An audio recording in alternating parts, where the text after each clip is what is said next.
Welcome you all. Myself is Shahid Abbas Shirazi on the platform of Intellectual Launch. तो हम अब इन जो keywords हमने निकाले हैं अपने पैसेज को पढ़ने के बाद, मैंने तो एक बार पढ़ा है, आप कम से कम 3 बार ज़रूर पढ़िएगा और उसके बाद जो है इसके मेन पॉइंट्स को आप चेंज वगैरह भी कर सकते हैं। ये पॉइंट्स आपने 12 हमने निकाल लिए।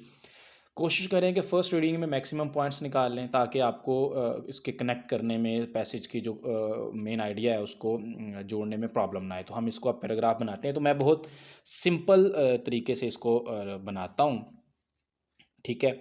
मैंने जो मेन पॉइंट्स निकाले हैं, अगर आप गौर करें तो वो जो पैराग्राफ मैंने पीछे पढ़ा है, ये जो पैराग्राफ मैंने पढ़ा है इसी पैराग्राफ के सीक्वेंस में है। तो ये हमारा एक पेसी का रूल जो है ना वो फुलफ़िल होता है कि हमने पैसेज की जो सीक्वेंस है उसको ख़राब नहीं करना। जी, तो दूसरा रूल हमारा इसके साथ ये पूरा होगा कि हम इनको अपनी वर्डिंग में लिखेंगे, ठीक है।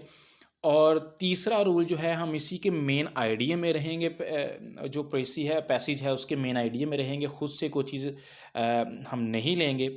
उसके बाद हम जो टेंस भी इवन जो यूज़ किया है उसको ही इस्तेमाल करेंगे जो पैसेज में हमने यूज़ किया हुआ है या पढ़ा है, ठीक है। इसको 1/3 करेंगे पैसेज को, ठीक है, इन 12 पॉइंट्स के साथ, ठीक है। और हम इसको एक ही पैराग्राफ के अंदर लिखेंगे। तो अब लिखने से पहले आपने इसका टेंस जो है वो देख लेना है कि किस टेंस में लिखी हुई है, ठीक है।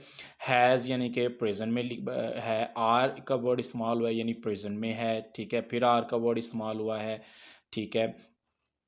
उसके बाद आप कुछ अंदर दूसरे भी इस्तेमाल हुए हैं, यानी ये देखें ये भी आर है आपके पास, ठीक है। तो ये थोड़ा सा वर है क्योंकि पास्ट में बात चली गई है, तो इसका मतलब है कि यहाँ पे पास्ट से बात की गई है। तो हम लिख लेते हैं पहले पैसेज, उसके बाद हम इनके टेंसेस को भी देख लेंगे, ठीक है। पहला है हमारे पास पॉइंट, कल्चर की हमने बात करनी है, ह्यूमन सोसाइटीज़ की, जिसमें एक्सटर्नल और इंटरनल का जिक्र करना है। तो लेट्स स्टार्ट जी। External and internal are the two forces which influenced culture in any society, या फिर सिंपल लिख लेते हैं जी, इन सोसाइटीज़। क्लियर हो गया जी, ठीक है।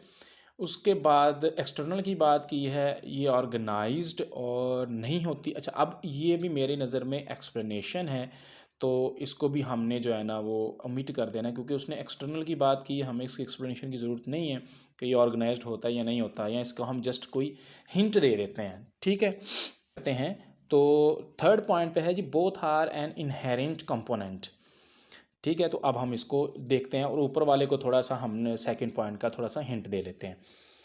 External forces are not sustainable but both are transmitted from generation to generation, या ये भी लिख सकते हैं both are transmitted into generations, ठीक है। उसके बाद लीजिए, ये भी हमारे पास जो है वो पॉइंट हमारा हो चुका है, ठीक है जी। तो 3 पॉइंट्स को हमने यहाँ पे लिख लिया हुआ है। उसके बाद फोर्थ है जी, दे आर चेंज्ड और modified organic link parent organism, यानी कि ये चेंज और मॉडिफाई होते हैं, ऑर्गेनिक खुद ब खुद इनमें लिंक होता है, और जो दो बेसिकली फोर्सेस हैं, और ये पेरेंट ऑर्गेनिज्म को क्या करते हैं, इन्फ्लुएंस करते हैं, ठीक है। तो अब हम क्या करते हैं, they are flexible and can naturally influence human communities। तो सोसाइटीज़ हम बार बार लिख रहे हैं तो हम इसको ह्यूमन कम्युनिटीज़ कर लेते हैं, ठीक है। सो थोड़ा हमारा चेंज हो जाएगा। ये भी हमारे पास हो गया, ठीक है। उसके बाद कल्चरल प्रॉब्लम्स अंडरस्टूड और सॉल्व्ड सोशल प्रॉब्लम, यानी कि 2 प्रॉब्लम्स की बात की है। कल्चरल की और सोशल की। तो हम यहाँ पे फिर वही लिखेंगे, cultural and social are the two problems of human societies. ये होगी बात। अब बात हो रही है कि जो अंडर डेवलप्ड कंट्रीज़ हैं उनकी जो कल्चरल प्रॉब्लम्स हैं वो अरेस्टेड ग्रोथ की वजह से हो रही हैं और उनको लार्जर पर्सपेक्टिव में सॉल्व करना चाहिए। ठीक है, ओके जी। The cultural problems of under developed states. अच्छा, अंडर डेवलप्ड स्टेट्स को आप डेवलपिंग स्टेट्स भी लिख सकते हैं, कोई इशू नहीं है। Of developing states are caused by slow progress and should be solved in broader। अभी पर्सपेक्टिव का लफ्ज़ लिख लेते हैं, फिर उसके बाद इसको थोड़ा सा हम चेंज कर लेंगे। लेकिन ये भी हमारे साथ हमने पॉइंट नंबर 6 को भी सॉल्व कर लिया है। ठीक है, अब पॉइंट नंबर 7 और पॉइंट नंबर जो 8 है इसको हमने बिल्कुल एक साथ ही पढ़ना है। imperialist colonialist domination and the remnants of a backward outmoded European imperialism globally, यानी ये दोनों का जिक्र है। तो हम भी लिख लेते हैं, ग्लोबली का वर्ड की जगह हम इन द वर्ल्ड यूज़ कर लेते हैं। These problems. अच्छा जी, अब ये जो पार्ट है ये पास्ट का है तो इसको हम वर के साथ लेके जाएंगे। ठीक है, these problems were originated by imperialism and colonialism in the world। ठीक है, because of their mature ideology, या mature की जगह पे आप rigid भी लिख सकते हैं। ठीक है, तो ये पॉइंट नंबर 7 और पॉइंट नंबर 8 जो है वो इकट्ठे ही हमने कर लिया। उसके बाद है जी डेवलप फ्यूडल सोसाइटीज़, यानी कुछ सोसाइटीज़ फ्यूडल सोसाइटीज़ डेवलप हुई हैं एंशियंट ट्रेडिशंस के साथ, और ट्राइबलिज्म जो है उनका वो भी उनकी लेकिन डेवलपमेंट जो है वो फ्रोजन रही है अनटिल पॉलिटिकल इंडिपेंडेंस। ठीक है जी, तो पॉइंट नंबर 9 को हम ये लिख सकते हैं इसको, however the progress was started after their emancipation. ठीक है जो हम मतलब इंडिपेंडेंस को इमेंसिपेशन लिख लेते हैं।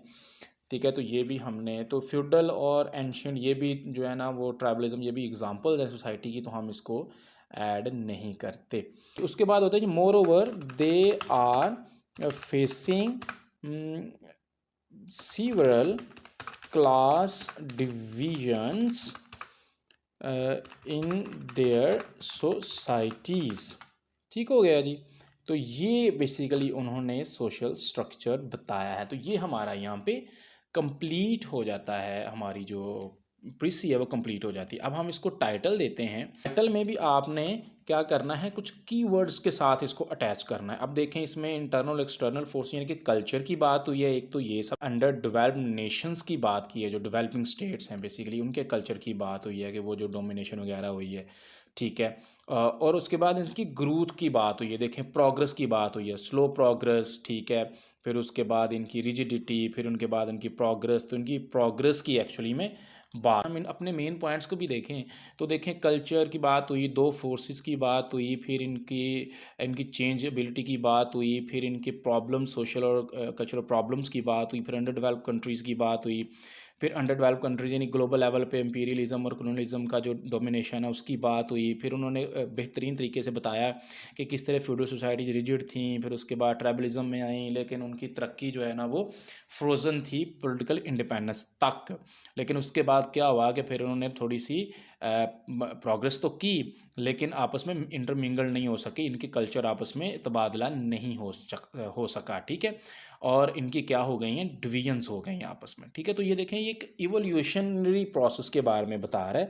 तो हम अगर ये लिखें एवोल्यूशन या cultural evolution of developing Nations, तो ये हमारे पास जनाब ये बन जाएगा। तो चूँकि हमने बात की है कि हमारा जो फर्स्ट वर्ड होगा वो बड़ा होगा, तो हमने ये फर्स्ट को भी बड़ा लिखना है सिवाय प्रेपोज़िशन के, ठीक है?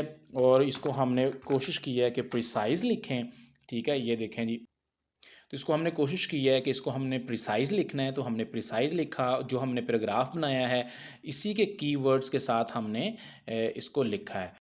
जी, तो एस्पिरेंट्स आपने देखा कि किस तरह हमने एक पैसेज को अ, उसको कन्वर्ट किया है प्रेसी के अंदर।